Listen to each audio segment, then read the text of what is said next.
A graça e a paz a todos. Estamos aqui novamente para participar com os irmãos, ministrar a lição deste domingo, a continuação do capítulo 3, com a participação do pastor José Delson, que estará conosco, contribuindo para a lição de hoje. Pastor? Graça e paz, irmãos. Muito bem, né? Nós, dando a sequência na escola bíblica, né? Como eu disse a Suzana, no capítulo 3. E não se esqueça, né? Assista lá o vídeo, coloque sua foto, se sim ou se não, se você leu, né? Para valer sua presença, valer como a tarefa do dia, né? Dá o ok lá que sim e veja o vídeo, né? Esperamos uma boa participação de todos. Isso, crescendo em conhecimento.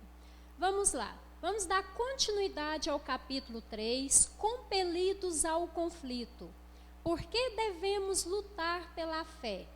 Nós falamos aqui no domingo passado, né? Iniciamos sobre o autor da carta, quem era Judas, a forma, o instrumento que ele usou para poder avisar o povo de Deus sobre a ameaça. Um instrumento usado com autoridade espiritual sobre aquelas pessoas. E vamos continuar o nosso texto em Judas 1:3, é o mesmo texto, vamos lá?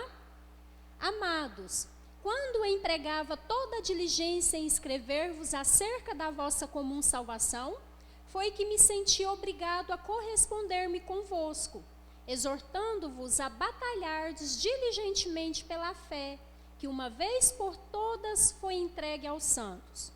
Então vamos continuar hoje, né? Dando continuidade aos capítulos, no tópico 1, como já foi falado, o último tópico que nós estudamos domingo passado, sobre os terroristas espirituais. Eles abordavam e abordam pessoas que já tiveram contato com o Evangelho. E neste tópico aqui, o autor fala sobre a parábola do semeador. Vamos lá, página 94, tópico 7. Na parábola do semeador, os solos representam os corações humanos em diferentes condições de receptividade. 3 dos 4 solos retratam pessoas que ouvem a palavra, mas se desviam. Quais são os 4 solos? Então, aquele onde a semente cai na beira do caminho, no solo rochoso, no solo cercado por espinhos e ervas daninhas e no solo bom. E o autor nos fala aqui sobre esses 3 solos, né? E em especial o solo rochoso, que é onde os falsos mestres trabalham na vida dessas pessoas. É uma parábola muito conhecida, né, pastor? Já estudamos, inclusive, aqui na Escola Bíblica Dominical, ministrada pelos nossos pastores. Sim, é uma das bem conhecidas. Pensando muito nisso quando estava lendo, sobre fala que são 4 terrenos, né? Ou seja, eu fiquei pensando muito, então dá a entender que seria mais pessoas que a palavra chega até eles e não frutifica do que as pessoas que têm um coração bom, a terra fértil, que frutifica. Fiquei muito preocupado e pensativo sobre isso. Ou seja, é o que a gente vê o dia a dia. São mais pessoas que não vão, digamos assim, neste tempo não vão à igreja, não buscam Jesus Cristo do que as que buscam. Ou seja, e boa parte dessas que não buscam Jesus Cristo já teve acesso à palavra.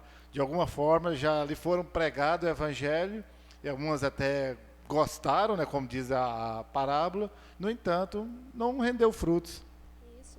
E como disse o senhor, é preocupante, porque são pessoas que não buscam a Cristo, mas têm uma vida religiosa, né, pastor? Sim. Uma vida exteriormente religiosa. Então, nós chamamos aqui carinhosamente de convencidos, né? São os convencidos que servem a Deus, mas não foram regenerados, não receberam a palavra da vida. E hoje, mais do que nunca, né, as pessoas têm muito mais acesso à informação, ao evangelho, como diria, né? Todo mundo hoje tem um celular, pode baixar o aplicativo, a Bíblia.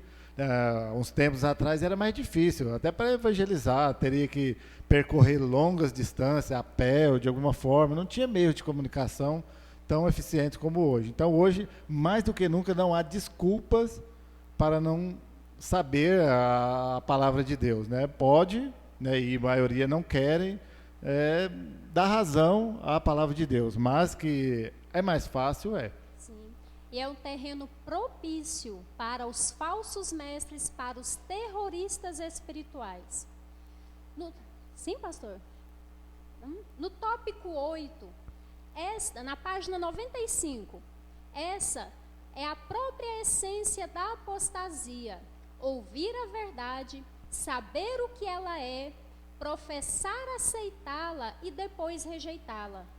Essa rejeição da verdade ocorre com pleno conhecimento e entendimento, da qual não há esperança de recuperação.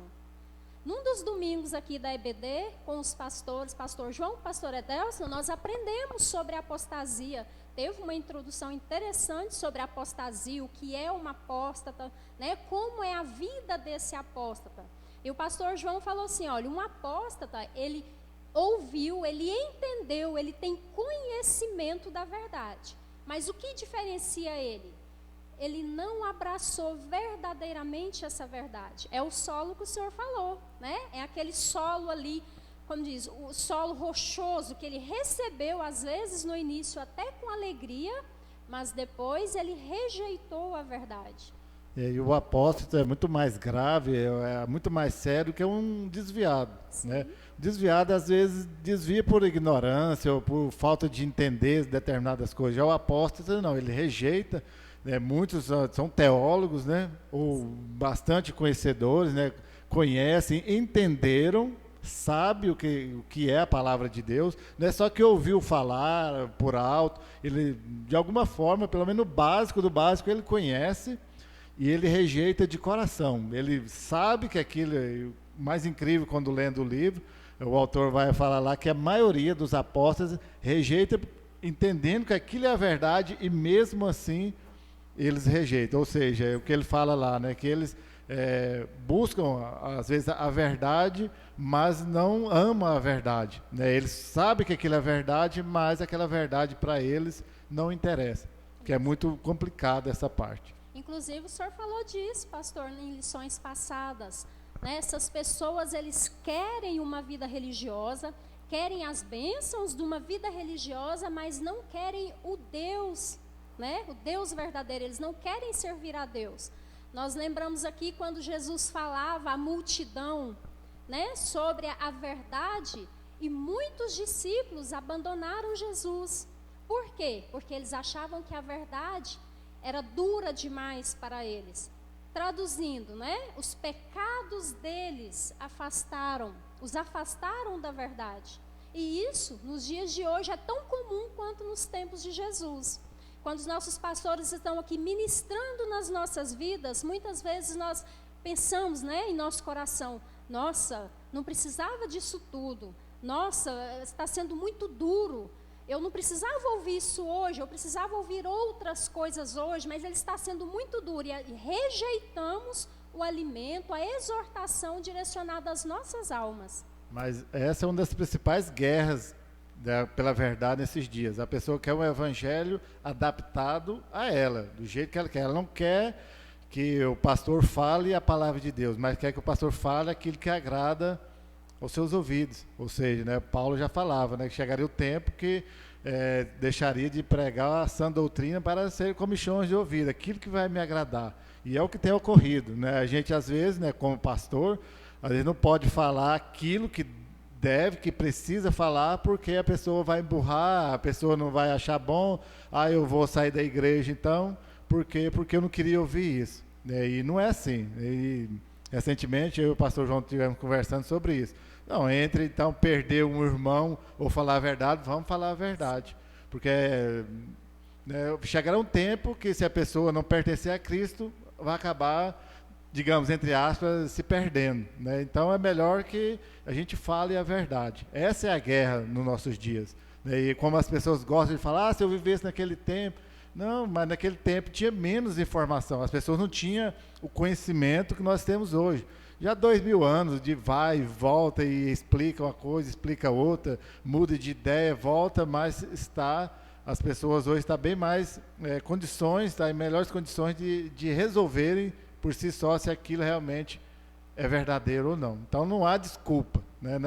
O autor deixa bem claro, né, que não há nenhuma desculpa quanto a isso. Ou eu concordo e amo essa verdade, ou eu rejeito. Como o senhor disse, né, pastor, o contexto mudou, mas a guerra continua. E é interessante. Bom, vamos continuar no tópico 9, na página 96. Às vezes, os líderes cristãos também apostatam, fingem ser cristãos e encobrem a sua deserção com sutileza. Professam fidelidade à verdade, enquanto tentam subvertê-la. A história da igreja está repleta desses exemplos. Então, desde o Antigo Testamento, Novo Testamento aos dias de hoje, né, as igrejas emergentes que nós falamos no início do capítulo, ali na introdução do livro, como o pastor Adelson acabou de falar, o que as igrejas emergentes fazem hoje? Pegam o evangelho de Cristo e moldam ao ser humano, né? Aquilo ali que vai agradar o ser humano, aquilo ali que vai agradar o indivíduo, então é colocado daquela forma. E aí uma heresia grave, né? Porque aí é a obra de Cristo, a pessoa de Cristo que está sendo colocada em jogo, que está sendo ali exposto de forma errônea. E nós vamos aprender ainda, né, pastor? Vamos dizer, aqui acabou de falar no tópico, líderes cristãos que também apostatam, fingem ser cristãos. Na época de Jesus, quem ele mais combatia ali? Os escribas, os falsos profetas, os fariseus. Os sacerdotes. Os sacerdotes, né? Deveriam ser os primeiros a estar do lado de Jesus Cristo, aos que estavam contra. Sim, eram os que estavam contra, combateram, né, Jesus ferrentemente ali, e Jesus confrontou em todas as ocasiões, não permitiu que a verdade do evangelho fosse diluída. Pelo contrário, desmascarou várias vezes esses indivíduos, e hoje não é diferente. Inclusive, né, o que Cristo falou sobre eles, né, são sepulcros caiados. Aí hoje aqui no nosso ditado popular, né, por fora, bela viola, por dentro, pão borolento, pastor? Pode ser. Né? Sim. Então aí, esse ponto aí traz que às vezes esses que professam, né, os líderes religiosos professam essa fé, mas não é a fé genuína, verdadeira. É com interesse, né, o que se torna triste, porque é o interesse deles de status, de dinheiro, de ter lucro sobre a coisa, sobre o evangelho de Jesus Cristo. Ou seja, mas esses jamais vão ser aprovados por Jesus Cristo. Por quê? Porque não estão interessados em almas para Jesus Cristo. Estão interessados em algum tipo de vantagem sobre o evangelho de Jesus Cristo. Isso. Então, nós estamos falando aqui de líderes, né? Seriam os líderes, por exemplo, das igrejas emergentes ou outras igrejas. E também de indivíduos, né, pastor, que querem aquela vida religiosa, vamos dizer assim, né? Vou compensar. Não, tudo bem, eu vou servir aquela igreja, eu vou servir aquele líder, não importa, né, a postura dele, é um homem aparentemente piedoso. Inclusive o autor deixa claro para a gente que esses terroristas espirituais trazem uma imagem perfeita de piedade, né? De um homem que professa a fé que ele tanto fala. E às vezes as pessoas olham e eles têm culpa mesmo, esses líderes enganadores, melhor dizendo, mas só existe enganadores, pessoas que se deixam enganar. Né? Não adianta colocar a culpa só nos líderes, se as pessoas também estão buscando isso. Né? Na verdade, eles se completam. Né? Não adianta eu falar uma coisa para a pessoa, se ela não concordar, ela vai vazar, ela vai sair fora. Aí, né, como diria o ditado que a Suzana está falando, junta a fome com a vontade de comer. Né? Um quer se aproveitar, o outro de alguma forma acha que está recebendo um benefício, e quanto que é mais fácil pagar, né, entre aspas, por uma bênção, né? Isso não é de hoje também, desde as indulgências, né? É muito mais fácil pagar uma penitência, né, de ir em determinado lugar a pé, ou de fazer isso, ou comprar uma água benzida aí pela televisão, e não importa a religião ou a denominação, melhor dizendo, né? É muito mais fácil isso. E as pessoas, né, só existe enganador se é pessoas que querem ser enganadas. Isso é bem claro. Agora, quando a gente confronta isso, fala abertamente, as pessoas ainda não gostam. Mas essa é a verdade. Né? Não adianta colocar culpa só nesses líderes ou falsos líderes, se as pessoas não o buscassem. As pessoas, no fundo, elas querem. Aí depois não adianta ficar falando também. Eles esquecem que estão barganhando com a própria alma, né, pastor? É o bem mais precioso. Às vezes a pessoa fala que o bem mais precioso é a vida. Essa vida terrena aqui não é. Né? Que essa aqui vai acabar, esse corpo vai virar pó. O bem mais precioso é a alma e a eternidade. E as pessoas não dão valor. Né? Comentava até com o pastor João quando nós estávamos vindo de Goiânia essa semana. Aí, falando que o povo está surtado, todo mundo com medo de morrer. Né? Todo mundo quer ir para o céu, mas todo mundo tem medo de morrer. E as pessoas não dão o devido valor, eu tenho insistido isso, né? Já há um bom tempo que as pessoas não têm dado a devida importância, o valor à salvação, à vida eterna. Por isso, vive essa vida aí como se acabasse aqui, pronto, acabou e resolveu. E não é bem assim.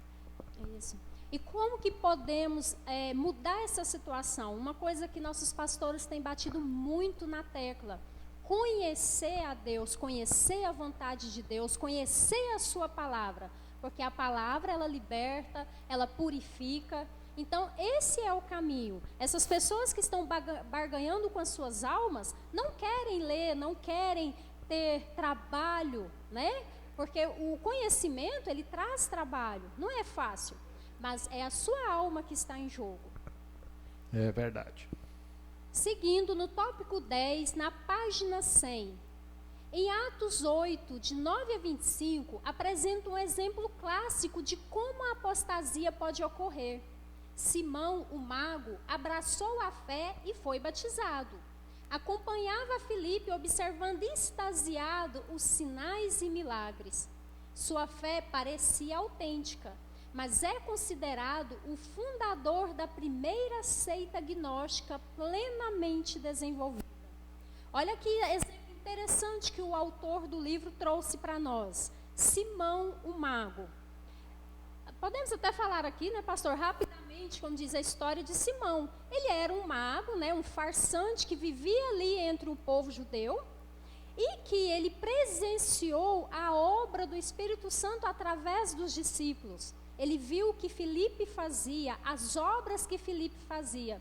E eu lembrei, pastor, da pedra rochosa ali, né? Quando ele viu aquilo, ele ficou extasiado, ele ficou admirado e acompanhou a multidão, vamos dizer assim, né? A multidão se convertia, as pessoas se convertiam a Cristo e ele também foi nesse mesmo caminho.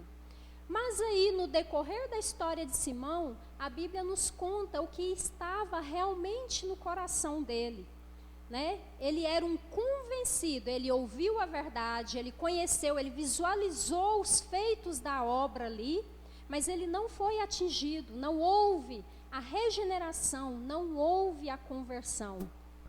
Na verdade, ele era um mágico, né? Fazia os truques de mágica, e quando ele descobriu o poder, né, de Deus, que Deus operava através de Filipe, ele ficou encantado, porque ele sabia que aquilo que ele fazia era uma mentira, era um simples truque de mágica, enganar, ele faz com a habilidade, com as mãos, para quem tem as técnicas, né? E quando ele viu que havia um poder sobrenatural, que na verdade todo homem, essa busca pela magia, pelo desconhecido, sempre houve.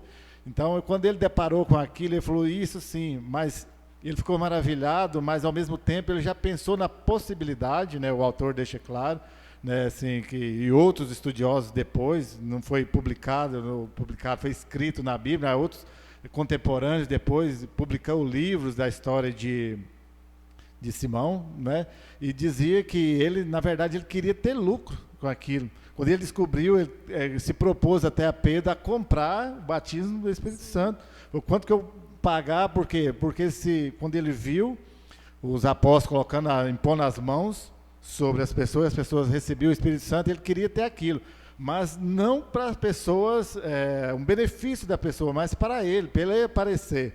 Então, e hoje, temos pessoas que, às vezes, não querem nem ganhar dinheiro, propriamente dito. Eles querem aparecer, até querem ver as pessoas sendo curadas, até querem ver os milagres de Deus, mas quer que o crédito seja para ele. Glória seja Aí dele. eu falo assim, eu fiz isso, eu fiz aquilo, então eu tenho muita dificuldade, tenho falado isso milhões de vezes aqui na igreja, esse negócio de ora e local determinado. Vai lá, tal dia, tal hora, receber a bênção. Não, não é eu que determino. Simão quase que queria isso. Além do lucro, ele queria isso, determinar quando que seria o poder de Deus, como seria o poder de Deus, e as pessoas às vezes querem isso. Eu já passei por isso. Uma época eu tinha vontade de falar assim, de ter um dom de curar. Havia pessoa, até queria ver as pessoas serem curadas, estar enfermas lá, mas no fundo eu fui descobrir que eu queria de alguma forma algum reconhecimento, pedir perdão a Deus. Deus, se algum dia acontecer, que seja o Senhor que opera, não a minha vontade. Acho que por isso nunca aconteceu, porque lá no fundo eu tinha uma raiz dessa de querer, de alguma forma, falar, curei uma pessoa, fiz um milagre. E o que Simão, o mágico ali, o enganador, queria também.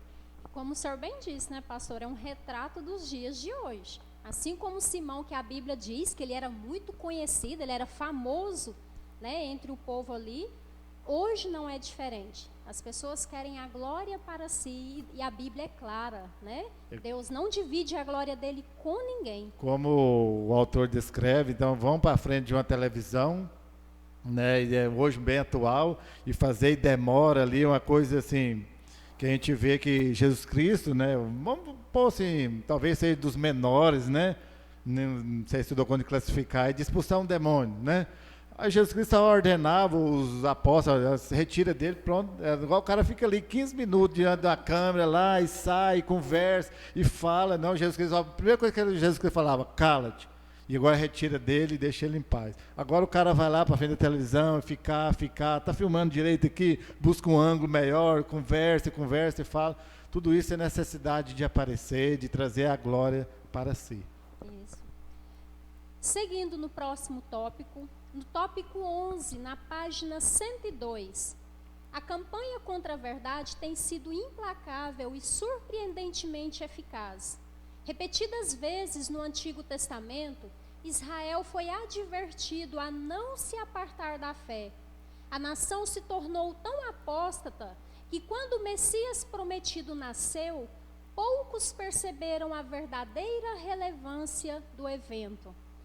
No Antigo Testamento, quando nós vamos ler ali, os profetas de Deus advertiram a nação de Israel, geração após geração. E nós vemos ali, inclusive, o autor cita, nos tempos de Elias, que Elias chegou a pensar que só tinha restado ele, quando Deus falou, não, eu reservei 7.000 para mim que não se dobraram a Baal. E o autor fala lá que era possivelmente mais de milhões, era milhões de pessoas, e tinha 7. E depois ele vai citar ainda no tempo de Jeremias, um grande profeta, que só tinha Jeremias, não tinha nenhum, todo mundo já tinha experimentado o avivamento na época de Neemias, mas era rápido também, era pouco tempo, o povo se dispersava novamente. Nada diferente de hoje. E quando nós vemos ali, nos primeiros livros no Pentateuco, em Deuteronômio, quando Deus coloca ali a lei para que o povo seguisse, medite na minha lei dia e noite, estude a lei enquanto estiver trabalhando, enquanto estiver comendo, dia e noite, para não pecardes. E Jesus fala ao povo ali, pecais por falta de conhecimento. E a falta de conhecimento leva indivíduos a buscar esses falsos mestres ou a não reconhecer esses falsos mestres em seus meios. Como o pastor falou para nós, eles só querem ouvir aquilo que lhes agradam. Aí, olhando aqui, vi quando o autor destaca esse ponto aí, que Israel foi advertido a não se apartar da fé. Porque a grande questão é que Israel era um povo diferente. Povo escolhido por Deus, um povo que iria proclamar a glória, o nome de Deus, para que o nome de Deus se tornasse conhecido na terra. E aí Deus não queria que Israel se tornasse igual os outros povos. E hoje, esses dias eu estou lendo um livro do Tozer, ele fala que hoje os cristãos se misturam facilmente no meio do mundo.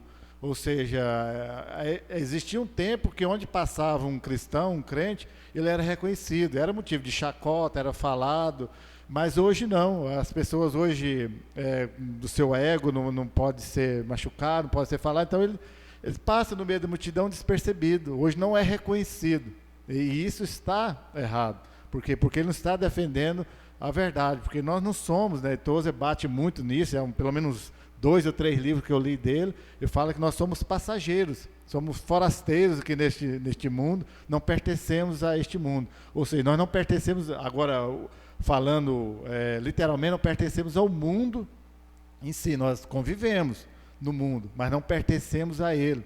Então nós precisamos ser diferentes. E aí vai chegar um ponto que nós temos que professar, confessar que somos crentes.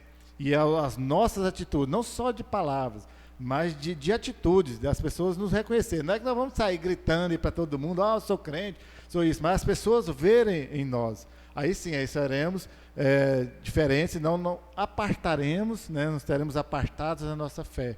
Ou seja, Israel só sofria os castigos merecidos quando eles deixaram de lado a fé.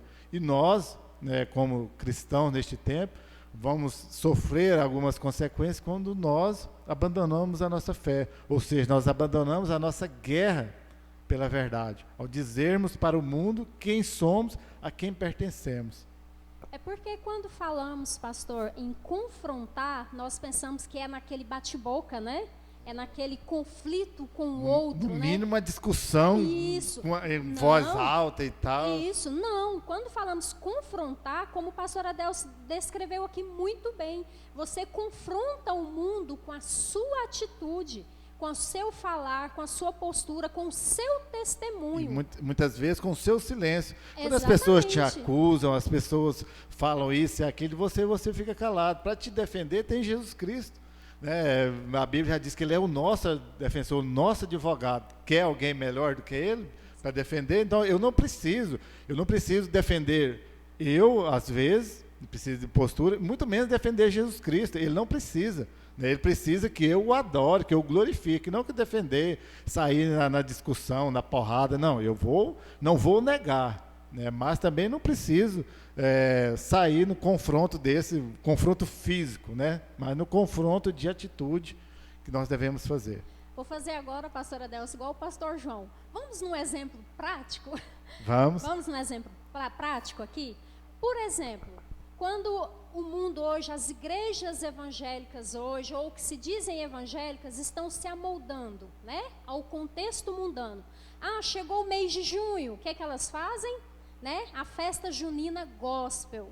Aí você vai ouvir falar em festa junina gospel, forró gospel, balada gospel, tudo gospel, se amoldando. Carne Jesus, ou carnaval para Jesus. Isso, carne Jesus. Então, qual é a forma da IBNE confrontar o mundo? Nós estamos firmes nos nossos princípios, estamos firmes na verdade, vamos confrontar. As outras igrejas fazem? A nossa não, a IBNE não faz. É uma forma de confrontar, é uma forma de fundamentar nas nossas vidas. Olha, não fazemos. Você, indivíduo cristão, sente falta, como diz o pastor, né, a porta da frente, serventia da casa? Não, nós estamos firmes no Evangelho, não vamos nos misturar com o mundo. Os grandes teólogos, de alguns que eu já li livro, eles sempre falavam que, uns anos atrás, retirava o cristão do mundo, trazia para a igreja. Agora, muitos líderes, grandes líderes, pode-se dizer, quer levar o cristão, a igreja, para o mundo, ou trazer o mundo para dentro da igreja. Está ao contrário. Então, o evangelho raleado, barateado, hoje em dia, quer se misturar, quer mundanizar a igreja, e jamais isso vai acontecer. Jesus Cristo jamais vai permitir. Não sou eu, não é pastor João, não é a igreja IBNE em si. Lógico que nós defendemos isso, mas o próprio Jesus Cristo jamais vai permitir. Isso. Voltando à parábola do semeador, quando ele fala ali, né, do solo rochoso que recebeu a palavra, mas ele não tem raízes, ele não frutifica. Quando a pessoa recebe a palavra de Deus e ela é regenerada, ela tem o sentimento de gratidão à obra de Cristo e à pessoa de Cristo. E de que forma ela pode apresentar isso na prática, esse sentimento de gratidão? Através da obediência. A obediência à palavra de Deus leva à santificação. A santificação, como resultado, vem as boas obras. Como o senhor já falou aqui, né, pastor? As nossas boas obras não é para a salvação, mas é porque nós fomos salvos. Então, gratidão leva a obediência. E a obediência leva como resultado as boas obras. É assim que nós confrontamos o mundo com a verdade de Cristo. E o mundo está precisando disso. Está precisando de pessoas que guerreiem, né? Ia falar lutar, mas ainda é pouco. Guerrear pela verdade. De que forma, né? Como nós estamos falando aqui, de demonstrar o amor a Jesus Cristo. Não só demonstrar que conhece, que sabe quem é Jesus Cristo, mas amor a Jesus Cristo, que é diferente. Porque tem muitos teólogos aí, apóstatas, né, que é o assunto mais recorrente dessa lição, que conhece, daria um show de mim, de conhecimento bíblico, conhece, né, sabe de cor aí a Bíblia quase toda, e dá um show, vai lá, prega, e não quer dizer que essas pessoas, né, e eu achei interessante também, né, não podia deixar passar, que tem apóstolos vivendo dentro da igreja, né, eu tinha uma noção errada de que o cara apostatou, ele foi embora. Não, ele vive, faz um trabalho, às vezes, muito bom dentro da igreja, comanda ministérios, departamentos, né, dentro da igreja, mas eles não amam aquilo que fazem. E chegará um dia que isso não vai dar resultado. Por quê? Porque a obra de Jesus Cristo, ela é com amor. Se eu não a amo, eu até posso fazer, mas por um determinado tempo. Vai chegar uma hora que as coisas vão apertar e não vai dar mais certo. Por quê? Porque a obra, como eu disse, a obra de Jesus Cristo tem amor. Nem sempre, é lógico, né, como a Suzana disse, né, começa em obediência e vai evoluir por o amor, ou já começa no amor, mas sem amor jamais nós conseguiremos permanecer na presença de Jesus Cristo. Isso. Conheceremos pelos frutos, né, pastor? A vida desses piedosos, conheceremos pelos frutos. E a própria Bíblia diz que essas pessoas, esse solo rochoso, ele não tem raiz. Então, ele não tem frutos, não tem vida, estão mortos. No próximo tópico, né, tópico 12, na página 103, os ensinos de Jesus deixaram a verdade nitidamente clara. Ela era muito exigente, impopular e inconveniente. Uma grande ameaça aos planos daquelas pessoas. A verdade era severa demais para com os pecados delas. Então as afastou. Como falei aqui há poucos minutos atrás, né? Lembrando aqui, quando Jesus falava à multidão, era tão dura as palavras de Jesus para aquelas pessoas que eles se afastaram ao ponto de expressarem: o que o Senhor está dizendo é duro demais para nós.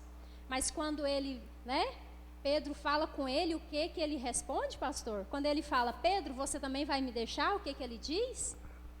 Para onde iremos, se só o Senhor tem palavras de vida eterna. Exatamente, para onde iremos nós, se só o Senhor tem as palavras da vida eterna? Então aqui, ó, os ensinos de Jesus, como que nós vamos aprender a palavra de Deus? Temos que estar fundamentado, temos que conhecer. Como que você vai confrontar, como que você vai perceber se está no caminho correto ou sendo ministrado de forma correta? Pela palavra de Deus. Ela é a nossa única referência. Ela é a nossa bússola de vida diária, de vida prática, de vida santa, somente pela palavra de Deus. Por isso, né, pastor, que insistimos tanto. Os pastores insistem, a liderança, os professores, aprendam as Escrituras. Eu fico pensando em João Batista, hoje se ele fosse pregar um sermão tipo ele fazia lá na beira do Rio Jordão, raça de víboras, né? Acho que ia ficar 1 ou 2 dentro da igreja e o resto ia embora, como era naqueles dias. Ou seja, a verdade, ela é dura, né? Aí tem o ditado, a verdade é dura, e ela vai nos confrontar justamente naquilo que nós não queremos ouvir, que nós somos pecadores, nós somos falhos, nós precisamos mudar a nossa vida, nossa forma de ser, nossa forma de agir, nosso vocabulário, ou seja, a palavra de Deus vem fazer uma mudança. Se nós não mudarmos, o que é a conversão? É mudança de direção, ou seja, mudança de sentido, de rumo, de vida. Ou seja, esse é o Evangelho. É duro porque ele é a verdade. E a verdade realmente não é fácil de ser encarada. Mas se alguém quer ver a Jesus Cristo no seu trono de glória, vamos ter que amar e concordar com a verdade. Esse é o caminho, né? Paulo, Pedro falam em suas cartas, né? A verdade, como João também fala, a verdade ela nos liberta. Aí Paulo vai falar, né? O Evangelho te libertou. Então, se ele te libertou, você não é mais escravo do poder do pecado. Então, você não tem argumento para dizer, eu não consigo. Aí Pedro vai falar assim, ó, não use a liberdade que Cristo te deu, né, como desculpa para pecar. É uma das heresias que nós vemos hoje, pastor, inclusive nessas igrejas que nós citamos, né, as igrejas emergentes. Não, inclusive, pastor, é uma das heresias, né, que a seita agnóstica fala. O espírito, ele foi liberto, mas a carne, ela é impura, a carne nunca vai ser liberta. Aí, o que eles falam para esses indivíduos? Não se preocupe, você é salvo, você não vai perder a salvação, você pode continuar do jeito que está, né? Pode continuar na prática do pecado, que não vai perder a salvação. E o autor lembra muito bem aí que essa enganação começa desde o diabo, a serpente lá, né? Mas é isso que a palavra diz? É isso? Aí começa já a colocar dúvida na cabeça da pessoa. Não, é isso, mas isso é porque se você comer do fruto, você se tornar igual a Deus, vai ter que conhecer o bem e o mal, não irá mais morrer, e tudo aí vai enganando. É o que fala, não mudou hoje, né? Só o contexto, o cenário, né? Diria até que o cenário é diferente, mas a palavra continua do mesmo jeito. Só que o próprio Jesus Cristo combateu o diabo na mesma, então está escrito, né? Se o diabo usou isso contra Eva e consequentemente Adão, só que com Jesus Cristo não funcionou. Jesus Cristo está escrito assim, né? Aí se o diabo pegou um pela palavra, ele foi derrotado por Jesus Cristo justamente pela palavra. Então não dá para fugir da verdade. A verdade, ela é simples assim, no sentido de que não existe muitas opções, opções de variedade, coisa, e é a verdade nua e crua, como diria o ditado. A gente concorda, acredita ou não, e vive de forma errada, lutando contra Jesus Cristo. As pessoas às vezes acham que está combatendo, como eu já disse, né, as pessoas, mas na verdade está combatendo o próprio Jesus Cristo.